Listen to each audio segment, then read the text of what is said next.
আমরা দীঘা সমুদ্র সৈকতে গিয়েছিলাম। সেখানকার বৈচিত্র্য, সেখানকার পরিবেশ, হ্যাঁ, আর সেখানে এসেছেন জগন্নাথ স্বয়ং। জগন্নাথ সেখানকার বৈচিত্র্যকে আরো আরো মধুরতা প্রদান করেছেন।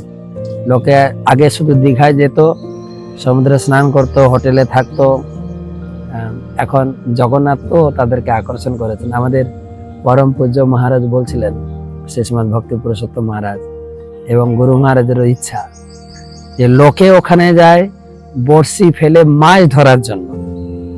আমরা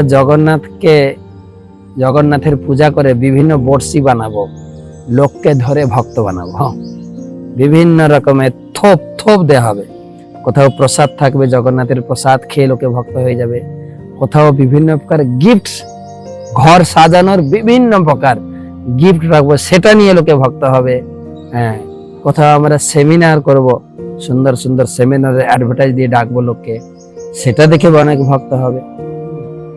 কোথাও আমরা কখনো বিভিন্ন রকমের উৎসব অনুষ্ঠানে লোককে, সারা দুনিয়া থেকে লোককে ওখানে ইনভাইট করব।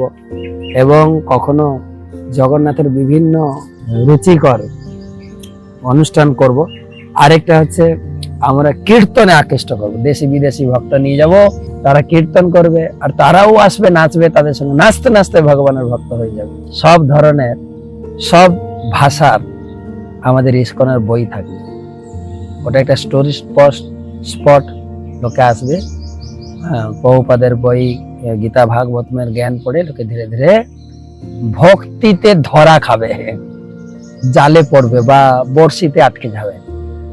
তো এটা বৈচিত্র্য, সমুদ্রের বৈচিত্র্য, সমুদ্র পাড়ের বৈচিত্র্য, আর অভূতপূর্ব মন্দির, জগন্নাথ মন্দির।